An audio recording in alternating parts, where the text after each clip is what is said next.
Thanks for being here. Subscribe to Cheating Stories Best, so you don't miss new stories. The husband launched a major investigation into his wife's side of the family, and here are the results he discovered in the course of his research. Today's story has a similar plot. Enjoy the show! You should always be wary of so-called ordinary days. It is at such moments that you can be taken by surprise, receive an unexpected blow, or be knocked down. Just like the old saying that quiet people are the ones to avoid as they are usually the wildest at heart. Both of these pieces of wisdom come from me, Alan Webb. I married my high school sweetheart, Ellie, almost immediately after we both graduated from university and got good jobs. I became a teacher at the local primary school, and Ellie became a head nurse at the local private hospital. We had good jobs with prospects and stability, and the banks didn't hesitate to give us the money for our first home. Soon, we had children, James, now 14, and Elaine, now 19, who were our pride. They seemed to be on their way to a bright future with a close group of friends, good grades, and enough sibling rivalry to give Ellie and me many moments of quiet enjoyment. The relationship between Ellie and me, while not extremely passionate, was stable. We argued sometimes, mostly about the children. Ellie always seemed very protective of them and had difficulty agreeing with my decisions on various issues that inevitably arise when raising two children. She argued up to a certain point, then fell silent and quickly changed the topic. This became the norm. Our intimate life was acceptable. We were intimate a few times a week, usually on the weekends when Ellie was more available. I wished it happened more often during the week, but Ellie always had an excuse. I learned that it was better to take what I could get and leave it for the weekends. We fell into a routine and left it at that. Besides, I shouldn't complain, Ellie was incredibly beautiful, and we had two wonderful children to raise. The thread of our peaceful existence began to unravel on Thursday. It was lunchtime in the staff room. I taught at an elementary school, which was attached to a large high school campus. This meant that the elementary school teachers met and ate in the common staff room with the high school teachers, many of whom I had become friends with. During this lunch, one of the few I could spend without being on playground duty or grading papers, Pat Collins, the science department chair at my high school, approached me with a project. "Hello, Alan. Can you help my team of 12th graders test a cool new device?" Pat asked. Always helpful but wary of possible jokes, I replied, "Of course, Pat. Are you measuring the size of a human brain and want to calibrate the machine for the largest one first?" He laughed. "No, nothing so simple. We were given a DNA testing device to rent from the university. It's intended for 12th graders who have been selected for fast-track entry into the university's science course next year. We are quite privileged as this is the first time this has happened." "Okay," I replied, intrigued. "But why do you need my help?" "We need test subjects for DNA analysis. For child safety reasons, we can't use any students or staff here. We need random subjects that the team or university can't track. Do you think you can help? You can't tell me who these subjects are, but one of them must be related to the parent, and the other must not. A team of students will have to determine, using DNA analysis, which of them is which. I could use my own kids, but I might accidentally give clues to the students. All that is needed is 3 strands of hair, one from the parent, one from the related child, and one from the unrelated child. Are you in?" He looked at me expectantly as I hesitated. "You will be doing these students a huge favor. Opportunities like this don't come along every day." "Why not?" I answered, already knowing that I would use my own children as test subjects, but not revealing it. Pat gave me special containers to ensure there was no cross-contamination of the samples. "Why are you giving me 6 containers?" I asked. "In case you mess up any of the samples," he replied. "Understood. It's like elementary school teachers don't know anything," I said, in a constant exchange of jokes between two good friends. Thursday evening was the ideal time to collect samples. Ellie was not at home because she had a late shift.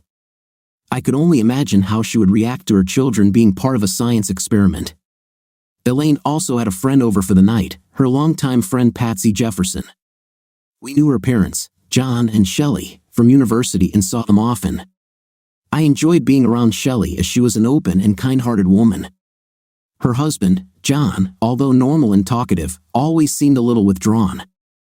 I often caught him looking at me strangely, a look I couldn't quite explain, but there was something smug about it. It was as if he knew something that I didn't. But, people are different, and Ellie liked to be around them. Collecting my hair was easier than I thought. Apparently, mine was the simplest to obtain. Taking a strand of Elaine's hair was as easy as walking into the bathroom and pulling out one of the combs in her cabinet. We each had our own bathroom cabinet, and Elaine always used her own hairbrush, as did Ellie. Patsy's hair fell into my hands by pure chance. The girls were fooling around in the living room during a study break when Patsy fell near the dining table and caught her shoulder-length hair on one of the chairs. Elaine was rolling on the floor laughing while Patsy tried to untangle her hair from all corners of the chair. In the end, she succeeded, but there were a few small tufts of her hair left on the chair. Bingo, sample number 3 was ready.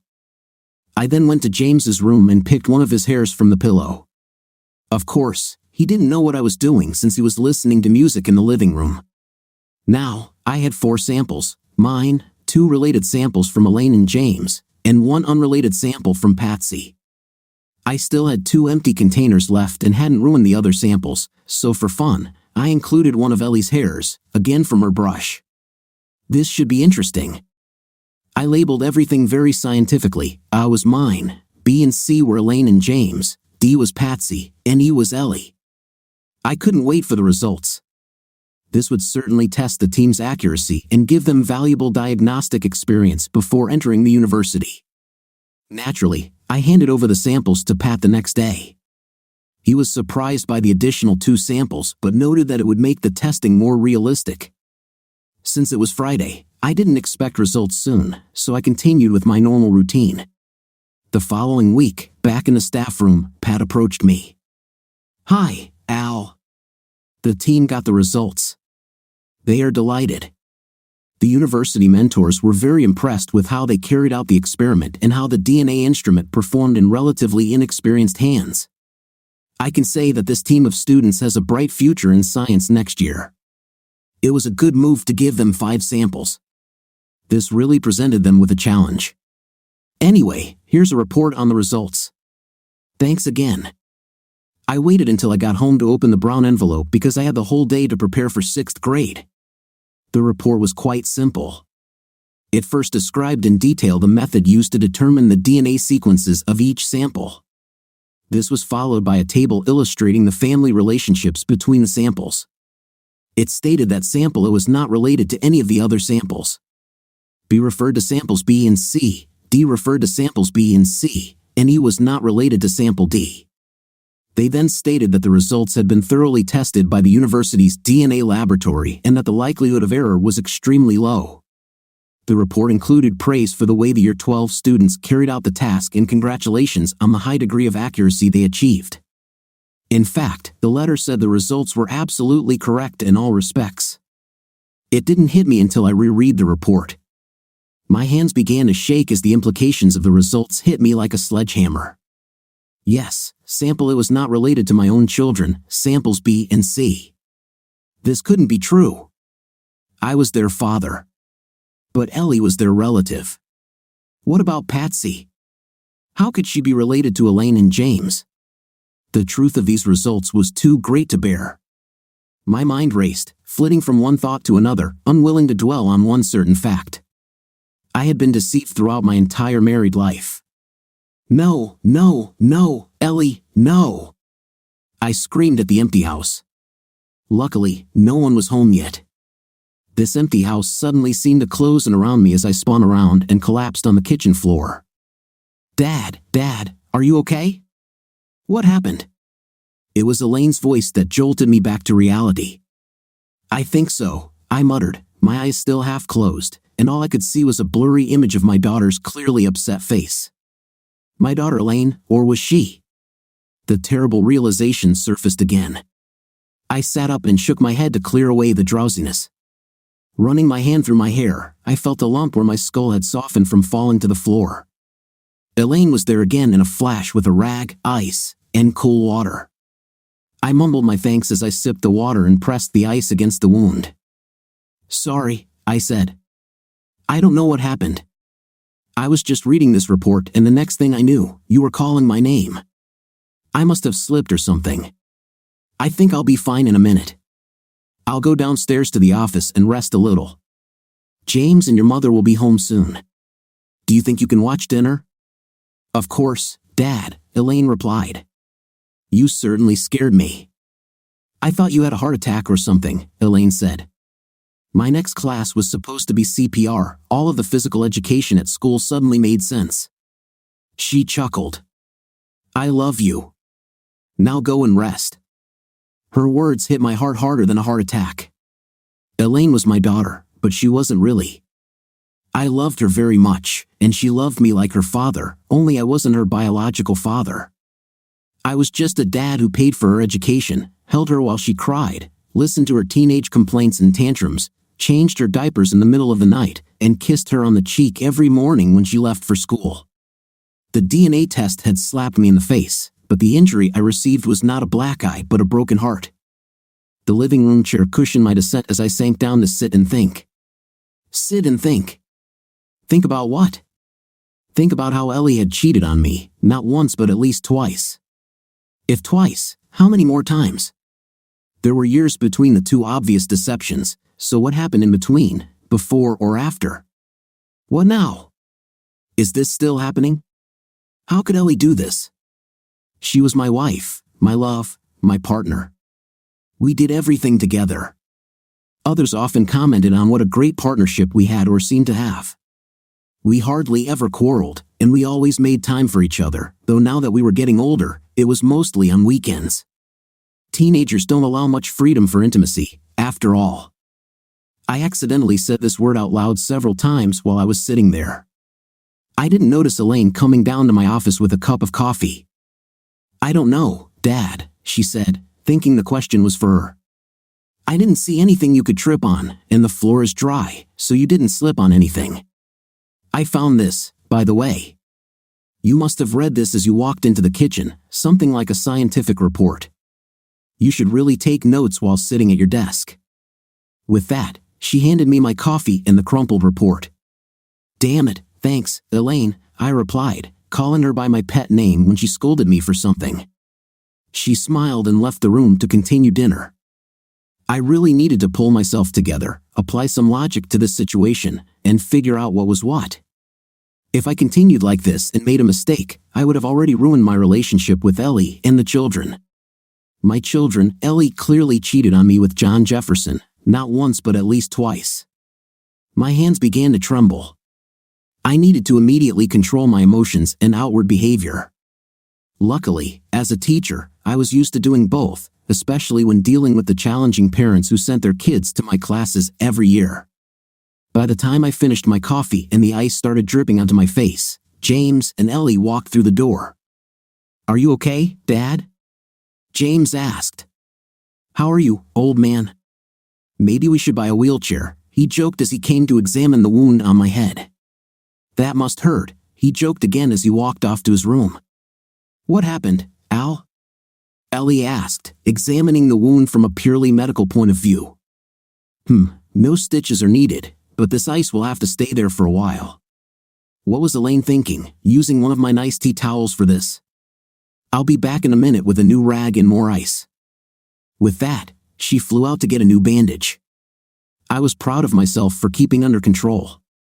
Every time she touched and felt the wound, I couldn't help but recoil slightly, not from pain but from the betrayal that now seemed obvious to me.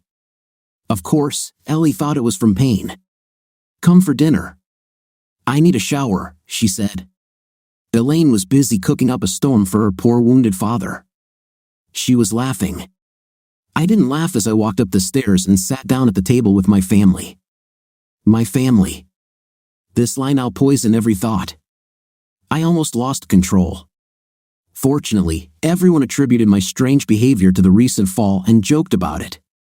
Later, as I headed to bed, I realized I had survived my first day of lying. I could do this. As a teacher, I had several days a year that could be used as sick days due to the high stress of teaching.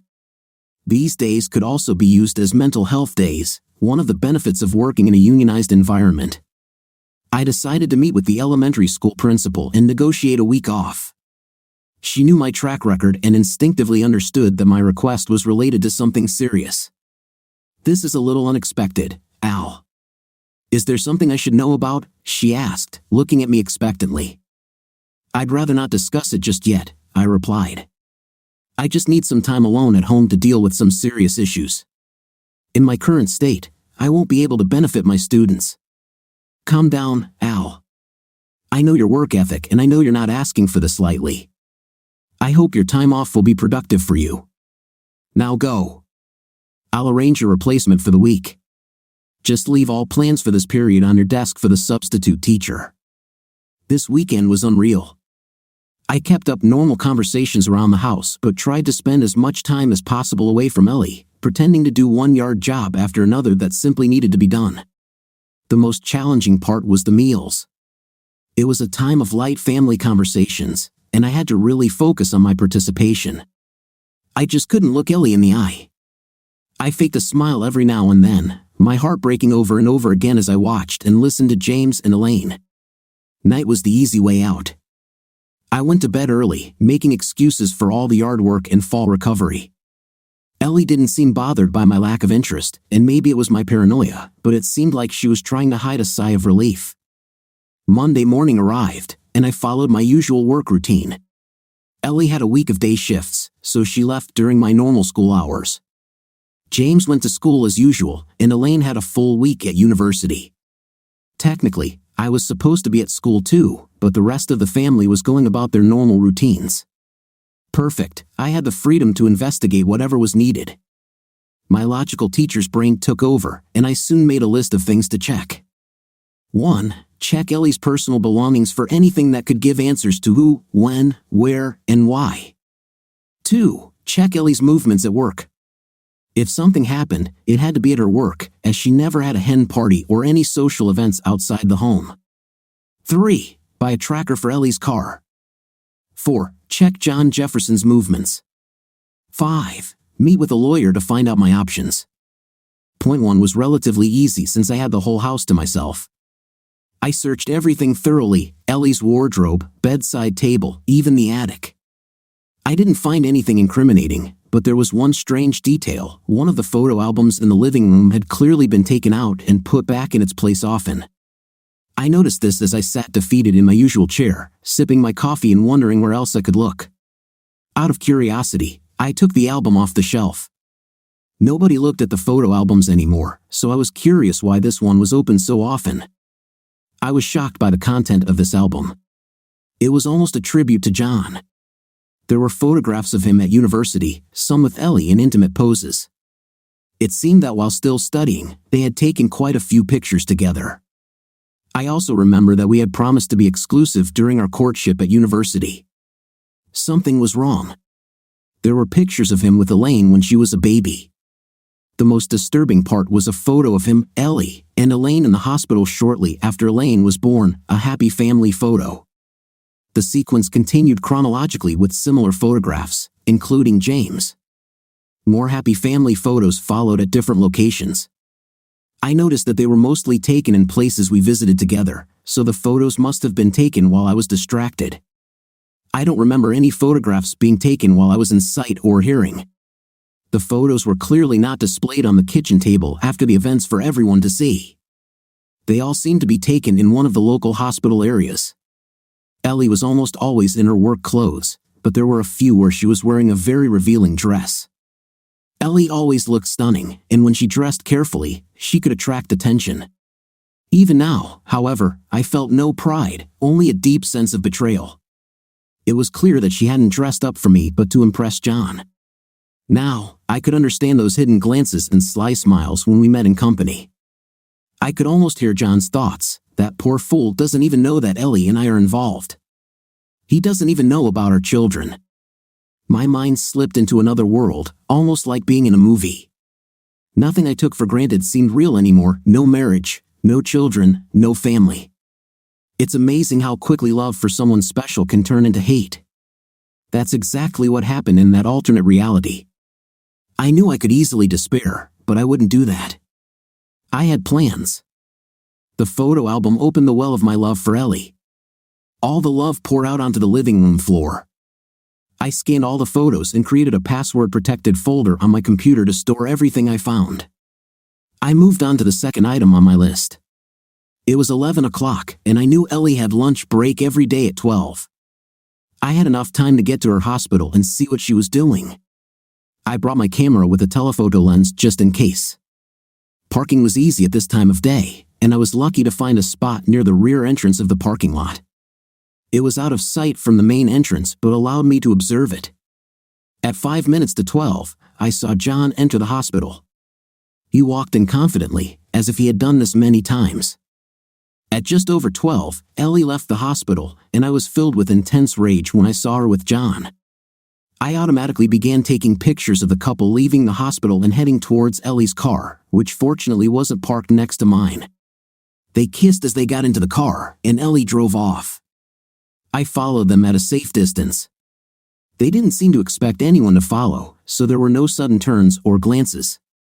The car stopped at a hotel near the hospital, an establishment primarily serving hospital patients and their relatives. They quickly exited the car and went into the reception area, where they were handed a key by the receptionist. Once they disappeared into the elevator, I went into the reception area and pretended to look around. I casually mentioned to the receptionist that the last couple seemed to be in a hurry. Her response shocked me to the core and almost made me lose my temper. She said, "Oh yes, they are regular guests here, 4 times a week. They take a room and order takeout. Isn't it nice that couples still do this even after all these years?" My mind was racing. They're married to me, I thought. The receptionist continued, "I've been working here for 15 years. And this happens every week from Monday to Thursday, like clockwork. Even when Ellie was pregnant, she and James came here. They usually stay for an hour and a half each time. It's strange they never come during school holidays. Do you need a room number?" I managed to stammer, "No, thanks. I was just looking for places where my company could accommodate visiting representatives." I stumbled and returned to the car. Sure enough, a little over an hour later, the couple lazily returned to the car, both eating sandwiches. My camera captured the evidence. I could barely restrain myself from confronting them right there. They drove off while I sat stunned in the motel parking lot. The receptionist noticed me and waved sweetly. She must have been on her lunch break and seemed to be kindly acknowledging a potential future client. She approached and asked if I had any more questions about the hotel's services. I politely shook my head, thanked her, and left. When I got home, I added the photos to my folder and moved on to the next item on my list. It was only Monday. I found a small, discreet GPS tracker online that was sold at a local store. It was already 2 o'clock in the afternoon, so I had enough time to buy it and return home by the usual time. $200 later, I had a tracker and a small instruction manual. I got home by 4:30 and sat at the table, pretending to check my notebooks when James burst through the door. "Hello, Father. I'm home. I hope there are no accidents today," he laughed before disappearing into his room. The usual afternoon routine began. James arrived around 4 o'clock, with Ellie heading to the shower. I was preparing dinner by 5 o'clock, and we all sat at the table by 6:30. The conversation was normal, with light family discussions and small talk. Ellie seemed like herself, following her routine so consistently that it appeared to be a normal part of her day. There were no signs of secret guilt or remorse for her actions. I went to bed early, pretending to be tired from a particularly difficult class. My family was used to these early departures and were not surprised. The night was restless. The next morning, I got up early, perked up with coffee, and installed the tracker in Ellie's car, setting up the application on my computer. After calibrating the settings, I cooked breakfast and got ready for a normal workday. By 9 o'clock, I was alone again, continuing with my list. The tracker would confirm Ellie's movements and act as proof of her trips from the hospital. I didn't need to check John's movements since I already knew what they were doing. Point 5 was searching for local divorce lawyers on Google, which was an eye-opener. I picked one at random and called to make an appointment. "Can you do 11 o'clock?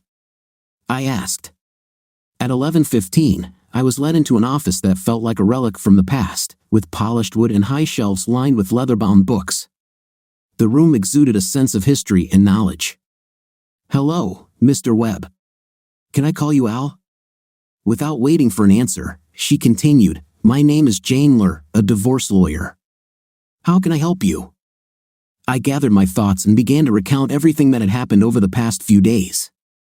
I didn't realize it right away, but tears were streaming down my face uncontrollably. This was the first time I had voiced what was happening to me, the first time I had talked about it with someone. Jane handed me a lot of napkins, which she always had on hand, while she took notes, occasionally saying him were okay as I shared my story. After I finished, there was an awkward pause. I wiped my nose while Jane reread her notes. "Well, Al," Jane said, peering at me over her glasses, "incredible story. Do you have proof of all this?"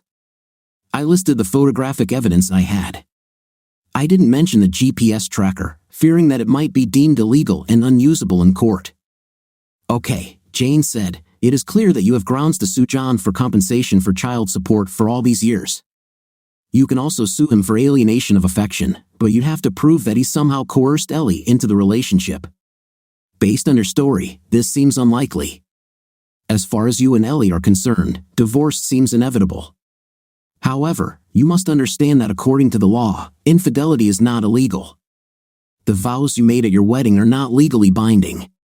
If you get divorced, you will be treated as equal partners, and your wife's infidelity will not affect the financial outcome of the property division. Since both of you work and your incomes are approximately equal, child support requirements will be neutralized. Elaine is already 19 and not included in the calculations. James is another matter. It will depend on how the housing situation is resolved. The cost of the house will be divided 70/30 in favor of the parent with whom James will live. Any cash and other assets will be divided according to the court order. It's not an easy process. Are you sure you want to proceed?" She looked at me again over her glasses. I remembered everything I had learned in the past few days. The DNA results, the photo album, the hotel. "Yes, definitely," I answered. "I'll prepare the necessary documents and be ready to sign by Thursday. After signing, all that remains is to decide when to notify Ellie and John. Send all financial documents listed in this brochure by fax, SMS, or email to my secretary. See you Thursday, Al. Don't do anything impulsive or illegal, and we'll start the process." Jane stood up and pointed to the door. Before I knew it, I was back in the waiting room, looking at 3 other nervous people. At least I'm not alone, I thought. But then I felt desperately alone in this situation. Who could I trust? Ellie had always been my confidant during difficult times. Elaine and James, how could I betray their trust? It would hurt them as much, if not more, than it would hurt me. What about John's family, Patty and her mom Shelley? They would be devastated to learn about Ellie and John's relationship. Doubts began to undermine my previous resolve. Could I really hurt so many people? If I did nothing, I would be the only one to suffer. Could I live with this? I wandered home, lost in thought. To act or not to act, that was the question. I smiled miserably at the Shakespeare reference. Happiness seemed out of reach in this situation. I needed a drink. I'm not usually one to drink alone, but I found a large glass of red wine strangely comforting. Was a bottle of wine the only consolation I could find? It was a downward spiral, and I knew it. I put the bottle back but left the glass. It took me about 3 hours to finish the wine and decide what to do. I hid my foray into drinking alone and started dinner before the family arrived. Ellie, with her usual cheerful greeting, rushed to her room to take a shower, followed by James. "James, don't leave your school bag in my car, please," Ellie shouted as she headed towards the bathroom. I thought about how Ellie always showered as soon as she got home from work, using the excuse of not wanting to bring germs from the hospital into the house. Now I knew it was to hide any evidence of their time together. The name James, that was the name John used at the hotel. These revelations only strengthened my resolve. I knew what I needed to do. The next morning, I got up early and went straight to Ellie's car to remove the GPS tracker. I didn't need it anymore. Yesterday's findings showed Ellie was following the same pattern. I also tampered with the car's electrical system so that it wouldn't start. After returning to the kitchen, I prepared breakfast as usual and followed my regular morning routine. "Come on, James," Ellie shouted. it's time to go. I need to get to work on time. My thoughts slipped away. You mean you're going to meet John? I thought sadly. They both disappeared into the garage, but for some mysterious reason, the car wouldn't start. Al, the car won't start. Can you come and take a look? Ellie begged. I went downstairs, taking my time. I lifted the hood and pretended to check various cables while telling Ellie to try starting it now or what about now. Sorry, looks like it's the bus for you and James today. I could drive you, but I have a staff meeting before school today, I lied. Ellie wasn't happy, but she knew that if she didn't start the 5-minute walk to the bus stop right away, she'd have to wait another 30 minutes. James wasn't impressed either. Taking the bus to school was not cool. At least the bus stopped right next to both stops, so the other end of the journey would be relatively painless. They walked away grumbling, James about the uncool way to get to school, and Ellie, without saying anything, was probably thinking about how she would manage her day without the car. Well, it's unfortunate for her, I thought. I went back inside, saw Elaine off, and cleaned up. I had someone to see. Shelley was extremely surprised to see me when I rang the doorbell at 9:30. Al, what a surprise. Shouldn't you be at school? She laughed at her own comment. Listen to me, I sound like a school mom checking on a teenager's truancy. Sorry, come in. Where's Ellie? She was very embarrassed by the visit but was kind and led me to the back of the house where our families had enjoyed barbecues and drinks many times. Would you like some coffee? She asked as I sat down on the chaise lounge. Of course, thank you. She soon returned with 2 steaming mugs and placed them on the small table between our chairs. Now, Al, admit it. Why are you here on a school day and without Ellie? Shelley's intuition was spot on. What I'm about to say is not pretty, I began. I thought long and hard about whether I should even tell you anything, but you know me. I believe I'm doing the right thing. Shelley grew paler as I spoke but listened without interrupting. I didn't sugarcoat anything, explaining the current relationship between Ellie and John. Shelley suddenly stopped, waving her arms in distress. She looked very embarrassed by her reaction and quickly went inside the house, reappearing with a huge box of tissues, 2 bottles of red wine, and 2 large glasses. Forget the coffee, she said. I need this more. If you don't drink it, I will. Your choice. I took a glass and filled both hers and mine with the red liquid. Now, tell me again what happened, she said. I detailed what I knew. That's it, she whispered. The lying, cheating idiot is toast. The divorce papers will be ready today. Shelley entered the house again and, after a brief call, came out and said, my high school friend is a divorce lawyer. She's very busy but will see me today at 2 p.m. I may need copies of the photographic evidence you have. Shelley looked at me with red, swollen eyes. I don't understand, Al. Why did you come to me first before confronting Ellie? I looked at her with sympathy. I knew what she had been through.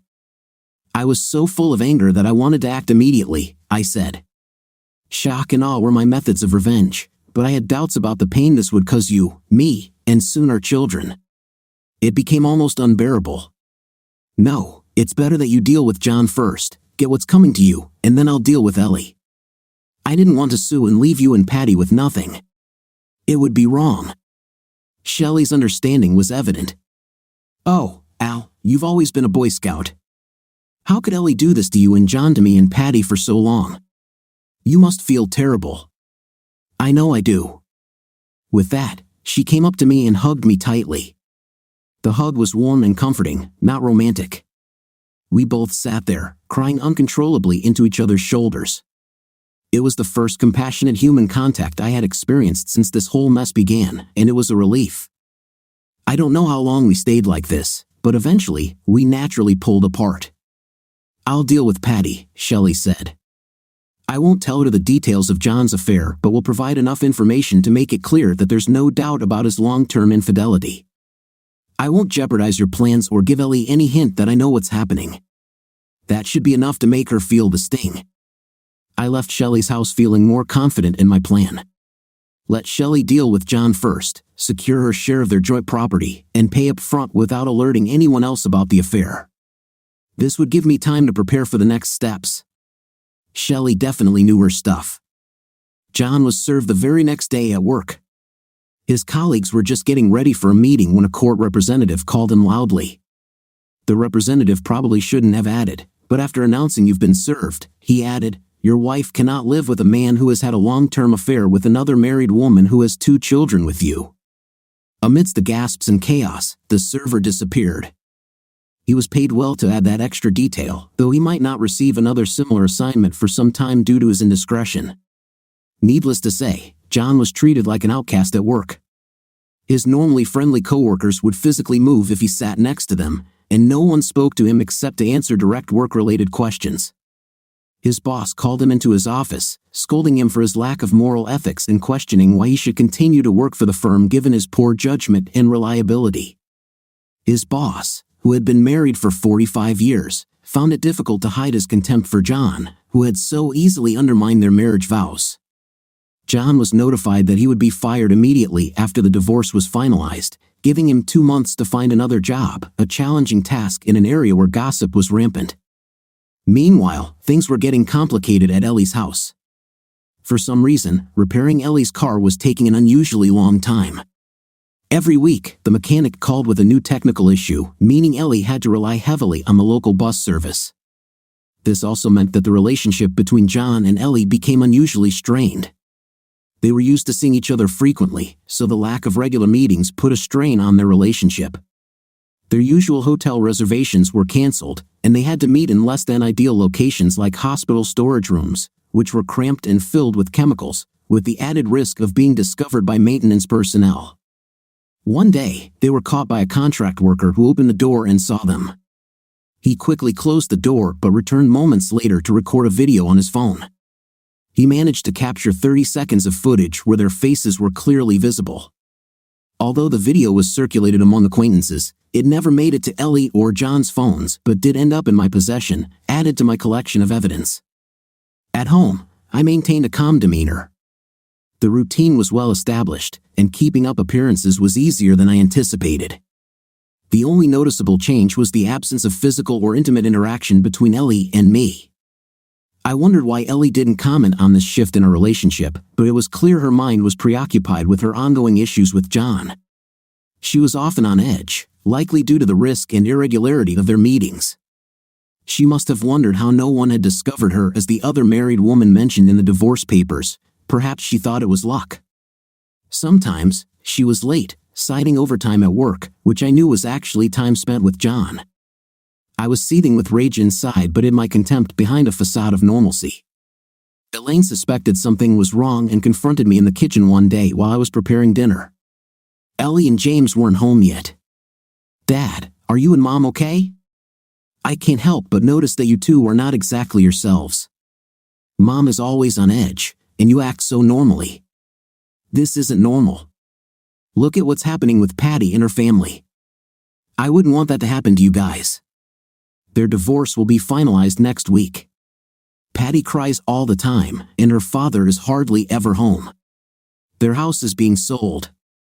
Patty told me that her father had been having an affair for many years and that he had 2 more children with another married woman." I looked at her, thinking that a woman's intuition was alive and well in a teenage head. "Of course, Elaine, you know that every couple has good times and hard times. If anything happens that you need to worry about, I'll be the first to let you know. Do you have a room where you can retreat to?" She left, but I knew I would have to eventually tell her about her real genetic background. It was a task I was not looking forward to, how to explain to a girl who had been your daughter for the last 19 years that this was not entirely true. Shelley and John's divorce was expected to be finalized soon. Shelley's lawyer informed her that she should receive 80% of their marital assets, which would allow her to start a new life. It was impressive how the details of John's affair were kept from public knowledge, which helped with my plans. The day came when John and Shelley's divorce was finalized. The house was sold, and Shelley moved to a nearby town to find a new job and suitable housing for herself and her teenage daughter, Patty. Patty accepted the situation and began spending many nights with Elaine. Patty seemed to lean heavily on Elaine for support and was very attached to her mother. If Shelley wasn't home when Patty arrived, she would immediately call to find out her whereabouts. Shelley and I continued to meet from time to time for friendly conversation. Our support for each other helped us weather the storm of deception with a relative degree of calm. John lost his job as expected and eventually found low-paying, sporadic work. Now it was my turn to take action. Ellie returned home from work that Wednesday afternoon as usual and was just walking into the bedroom to take a shower when I called out to her. "Ellie, I know what you and John were doing," I said. The reaction was dramatic. Ellie froze halfway up the steps, her skin turned white, and she nearly tripped. "What do you mean?" she muttered, clearly distressed. I couldn't hold back the anger any longer. "I know you and John have been deceitful for at least 19 years, I shouted. "You've slept with another man and had 2 children with him, making me believe they were mine. The disrespect and deception you've shown me are beyond words. I've known about this for the last 3.5 months. You'll be handed the divorce documents at 8 tonight. I chose this time because James and Elaine will be home. I'm leaving soon, my things are packed in the car. I'm not coming back to this house of lies. If you need to contact me, do so through my lawyer, whose information will be on the divorce papers. James and Elaine will probably be waiting for your explanation about what you've been doing all these years. I couldn't bear to be the one to tell them. I might say things that would cause them more pain. You started this mess, now you need to clean it up." Ellie collapsed on the steps, sounds and repeating no, no, but I felt no pity. I headed to the kitchen to finish preparing dinner for James, Elaine, and her. Surprisingly calm, I set the table and placed the 2 envelopes in their usual places. The letters inside were identical. "Dear James and Elaine, it breaks my heart to put you in this situation. Believe me, if there was another way out where you wouldn't have to share my pain and humiliation, I would choose it. Please know that I love you both with all my heart. I have loved you since the moment you were born and have tried to help you grow into the wonderful people you are. If you need to speak to me, my new number is 223-786-712. Please do not give this number to your mother, as I cannot bear the thought of having anything to do with her. I hope her explanations don't hurt you as much as they did me. Once again, I love you unconditionally. Dad." I hesitated over the signature. I was not their biological father, but I had been their father in every meaningful way for their entire lives. Holding back tears, I left the kitchen and went to the garage. Ellie was still sitting on the steps, holding her head in her hands. She was dead to me, but I hoped she would tell James and Elaine the truth. She needed to face the consequences of her actions. I drove to the small house I had rented, prepared a week earlier. It had plenty of room for Elaine and James if they chose to come, but I didn't want to pressure them. Unfortunately, that decision was now up to them. Tears flowed as I drove. I was worried about having an accident, but I arrived safely. As I inserted the key into the lock, I heard a voice behind me. "I think you'll enjoy having company, especially today," Shelley said. My support through these terrible months. I fell into her arms, and we began crying again, just as we had 3 months ago in her house. All the accumulated emotions, anger, hatred, disbelief, self-doubt, poured out, leaving me a trembling mess. Shelley led me into the house, sat me on the sofa, and held me. An unknown amount of time passed before I could speak coherently. "Thank you, Shelley," I said. She didn't let me say more, and instead, we shared a tender moment of connection. At 7 o'clock in the morning, we were woken up by 2 ringing phones, one from Elaine and the other from Patty. They had been trying to reach us since last night. I answered mine. "Lainey, how are you, my darling?" I heard sobs on the other end of the line. I understood everything I needed to know. "I love you, Lainey. Please know this. I will always love you, no matter what." Her sobs subsided a little. "Dad, I love you. I'm so worried about you because of what Mom did. I don't know what to think about her. For me, she is partly the same mother I always knew, and partly a woman who has deceived everyone who loved her. Can I see you? Where do you live now? Will I still be your daughter? I love you so much, I can't imagine life without you. James wants to see you too. Can we come now?" She sobbed into the phone. I reassured her and promised to pick them both up within the hour. I didn't mention to Elaine, But Shelley and I had some cleaning up to do. Patty also wanted to see her mother and was very worried about her staying out of the house overnight. I picked up James and Elaine at our old house. They had backpacks and pillows. What's with the camping gear? I tried to lighten the mood. They both had red eyes, showing they hadn't slept well. James replied, "We can't stay there," pointing to the house. "It feels strange. I've lost touch with what was our home. Mom just cries all the time and talks to John for hours." It was the first time I heard James swear, but I decided not to reprimand him. I knew how he felt. "Come on, guys, we need to talk at my place." The road to my house felt unfamiliar. James stared sullenly out the window while Elaine sobbed and wiped her eyes with tissues. They almost ran into the house, seeking refuge. Shelley was already there with Patty. Patty ran up to Elaine and hugged her tightly. "Looks like we're sisters now, huh? I've always wanted a sister, and I'm so glad it's you. It's a pity it's under these circumstances." It brought tears to my eyes and more sobbing from all three girls. James stayed away, so I put my arm around his shoulders and hugged him tightly. "Everything will be okay, James," I tried to reassure him. The boy, who was just beginning to grow up, nodded and turned away, embarrassed by his tears. I hugged him tighter and whispered through my own tears, "You will always be my son, James, no matter what. I'm proud of you and will always be there for you." He cried again and whispered, "Thank you, Dad." My heart was breaking with pain, and we stood hugging for a long time. Shelley, sensing the moment was right, said loudly, "Well, the family hugs are over. Let's sit down to the table and enjoy a real family meal." The pizza and drinks she prepared allowed us all to take a break and collect our thoughts. We spent an easy day in the yard, making no mention of the reasons for our gathering, only joking about new siblings. Shelley and I marveled at how well the children got along, though we were acutely aware that I was not their biological father and Shelley was not James and Elaine's biological mother. The occasional looks of quiet sadness we exchanged were covered by the happiness we had recently shared. As night fell, Shelley and Patty went home, leaving me alone with Elaine and James. "Have you told your mother that you're staying here?" I asked. I didn't want the police searching for missing children. "Yes," James replied. We left her a note and asked her not to call us. Anger began to rise within him again. I knew I had to help him come to terms with his feelings about Ellie, or it would destroy him. "Elaine, James, I know you're hurting. Believe me, my anger at this situation almost consumed me. I seriously considered ending this pain, but what kept me sane was you too. Your mother's actions were mainly against me. She promised me fidelity in marriage and betrayed that trust. She is still your mother, and when things settle down, you'll see she was a great mother to you. Don't let her betrayal overshadow the years of happiness you had with her." They listened, and I could see their internal struggle with their mother. Elaine spoke first. "I understand, Dad. Can I still call you Dad? I'm just so angry about what she did to you.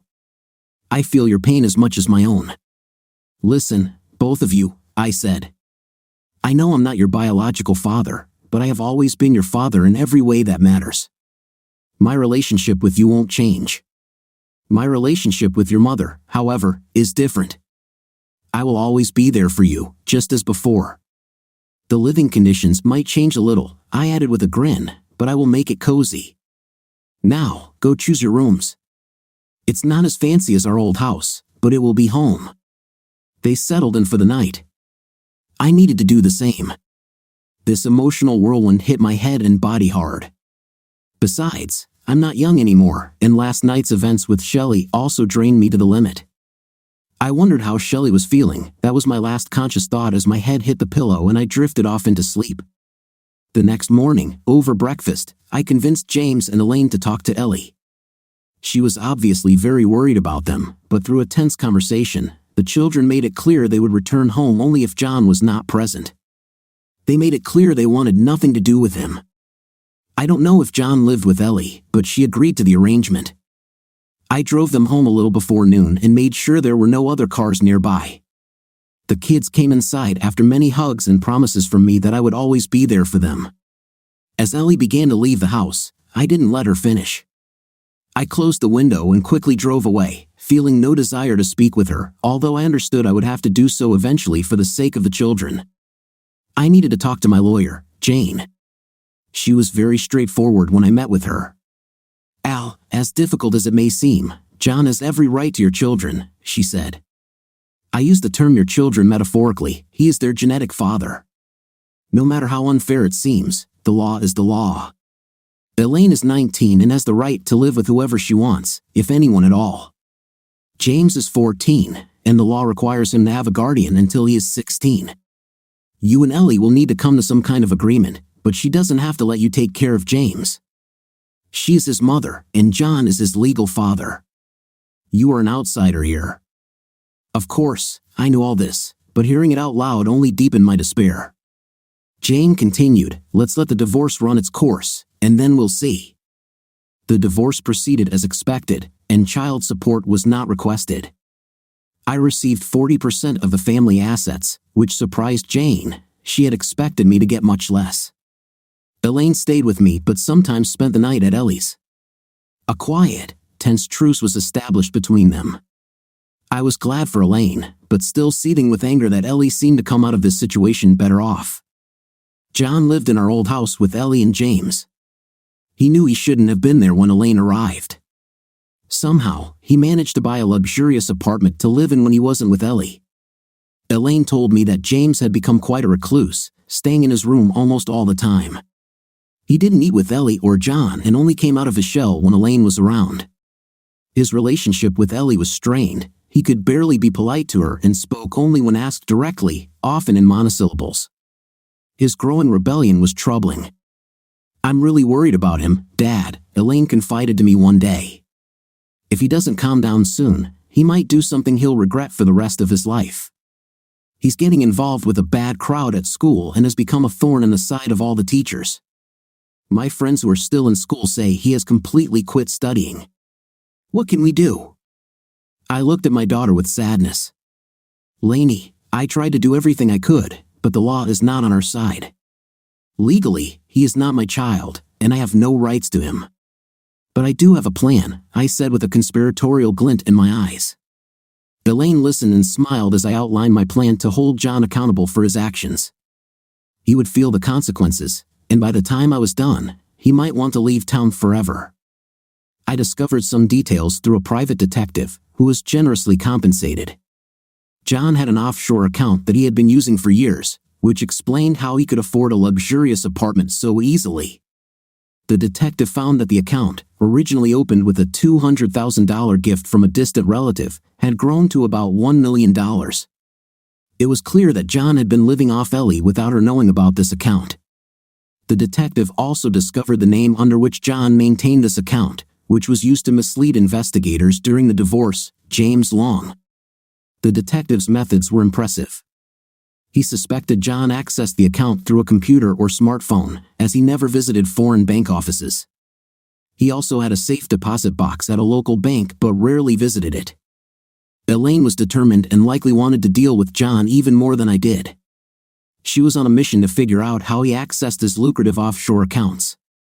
She started spending more time with Ellie, which meant John was home less often. This caused him inconvenience since every time he left, he was forced to take all his personal belongings with him, including his computer. Over time, he became more relaxed and left his laptop with Ellie. This was the moment we had been waiting for. Elaine called me as soon as she realized she was in luck. Dad, he left and I have his laptop.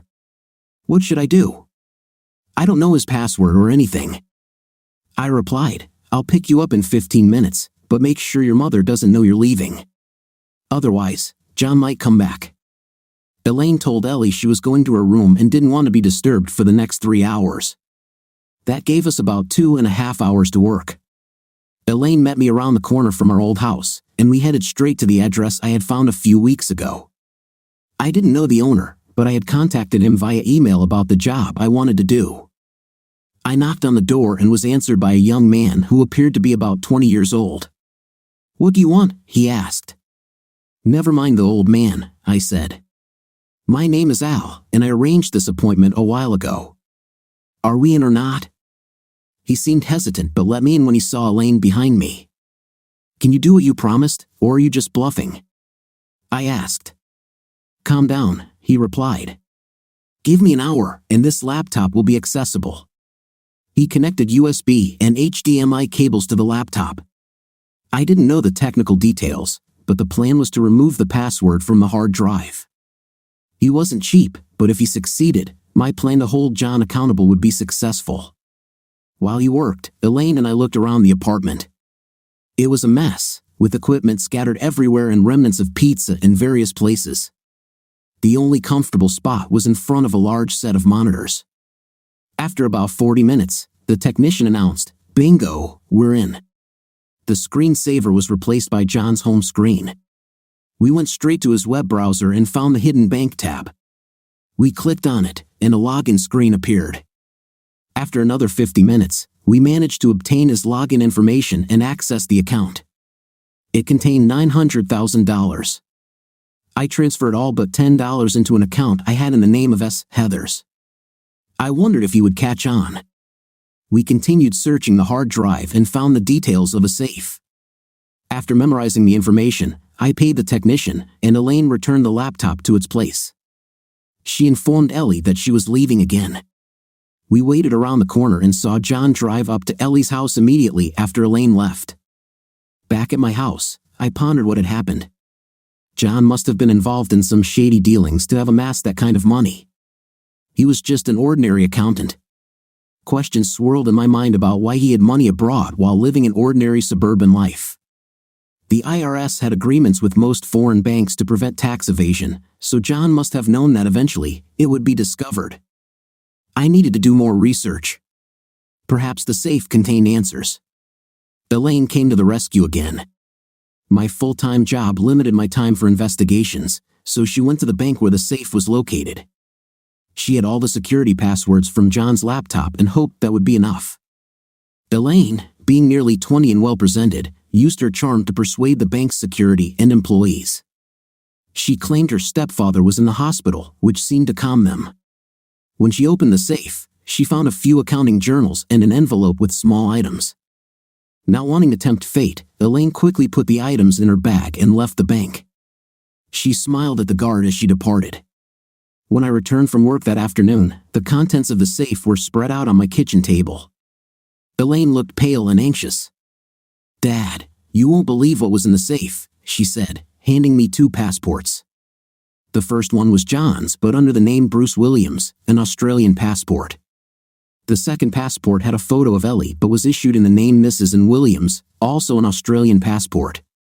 "What the?" I began, realizing the implications. "Looks like John was planning an escape. He intended to disappear with your mother. Here are tickets from Los Angeles to Sydney, one way, scheduled for 2 weeks from now. Was your mother aware of this? I don't think she would just leave you and James. There's something wrong here." Elaine was stunned but continued examining the envelope's contents. "Dad, look at this photo. This is John when he was about my age." She showed me a photo of John looking well-groomed and confident, standing next to another student from our university days. I immediately recognized the other person, Jimmy Long, the son of the infamous gangster Al Long. "That's Jimmy Long," I said. So John was friends with him. He must have hidden it well, as I never suspected a connection. It's strange, though, I never noticed John and your mother being close at university. What a naive fool I was. As I reviewed the contents further, I noticed the ledgers. The first journal showed regular cash deposits and withdrawals under the name J. Long, indicating John had been doing accounting for Jimmy Long. The second ledger was more mysterious, showing only deposits except for one large recent withdrawal, the same account we had emptied. John was either getting paid regularly for his secret services or stealing money from Jimmy's account. Either way, the pieces are falling into place. Elaine, we've stirred up a hornet's nest. This could lead to serious trouble if we're caught, especially for John and your mother. I'm not worried about John's fate, but your mother is another matter. I don't wish her any harm, but the crime family is known for dealing with issues harshly. We need to be very careful."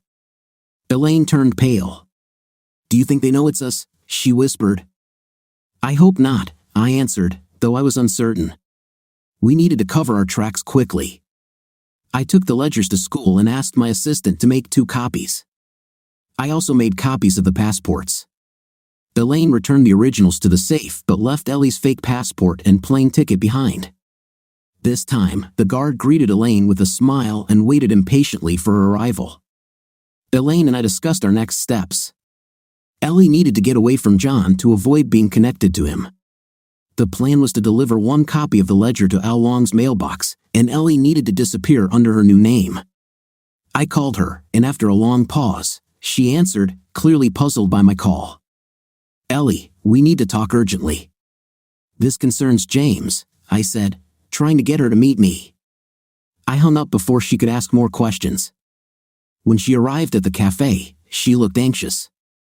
Alan, what's going on? Is something wrong with James? She asked. I gestured for her to sit and placed her fake passport on the table. Seeing her photo on it, she quickly looked at me. What is this, Alan? This isn't my passport. Where did you get it? I waited for her to finish her questions before placing 2 plane tickets on the table. Looks like John wanted you 2 to disappear, Mrs. Williams. She turned even paler. How? I would never leave my children. I know they've been difficult since we divorced, Alan, but I still love them. They're also John's children. He wouldn't just leave them. When Ellie said her last sentence, she bit her tongue. It was the first time she openly admitted that the children were not mine. Are you really defending this man? I asked, my anger rising. This deceitful man who, along with you, has been lying to me for 19 years? You expect me to believe he has any morals? I was shouting, and other patrons in the cafe were openly watching us. Ellie had never seen me so furious, and it scared her. I'm leaving, she said, starting to get up. I placed the accounting books on the table. What's this? She asked, noting the documents. I suggested she review them carefully. She quickly realized what they were. She had always been in charge of our finances. It looks like John has been deceiving you as well. He stole from people he shouldn't have. It's a kind of justice for me, but it doesn't bring me any comfort. This man, John, not only betrayed me but also stole from someone dangerous. If he finds out about this, and if you're associated with him, you could be in serious danger. You could be used and discarded, or worse. I gave her a moment to process the information. She turned even paler, and the other patrons seemed increasingly concerned. The waitress approached us, noticing Ellie's condition. Are you all right, miss? Shall I bring you something? Ellie didn't respond, and the waitress walked away, embarrassed. Ellie, you need to leave for Australia immediately using the fake passports and plane tickets. Disappear without a trace. The Long family knows you've been with John for a long time. I can't believe how many years these 2 have lied to me. I continued, you must give me custody of James and put our old house in trust for James and Elaine. I have documents here. I placed the yellow envelope on the table. Make no mistake, Ellie, I'm not offering you this because of any feelings for you. I have feelings for you, our hatred and disgust for how you treated me and our children. You had the audacity to deceive me and show contempt for our marriage and family. I'm offering you a way out because James and Elaine deserve to have their mother alive. I don't care about John. I hope he faces consequences. Sign the papers and leave the country and our lives. This is your last chance. Ellie took the documents, read them, and signed. Alan, this means I have no rights to my children, she sobbed. Welcome to the club, I replied. Now you know how I felt when I discovered your long-term deception. I got up and left the cafe. The patrons breathed a collective sigh of relief but continued to stare at the distraught woman at the table. The next day, James arrived with his belongings. Hello, Father. What's happening? Mom left a note saying I should come here and stay for a while. Most of her things are gone. It looks like she's not coming back. I looked at James, my son, and smiled. It's okay, son. I'll explain everything later. Go ahead and unpack. Elaine ran inside, hugged her brother, and helped him settle in. 2 days later, news reports emerged about the sudden disappearance of John Jefferson, a recently divorced local resident with connections to a notorious criminal figure. On the next page was an article about a mysterious house fire, our old house. The fire was said to be the result of a botched robbery, leaving the house in ruins. James and Elaine continued to live with me until Elaine went to university. Coincidentally, her sister Patsy also enrolled there. Shelley sold her house and moved in with us. We were glad to have James, who often went to bed listening to his favorite music. The money remained offshore until needed. What do you think of our story today? In my opinion, this story is filled with a husband's total disappointment in his marriage over so many years. What's your opinion? Write in the comments. See you in the next video.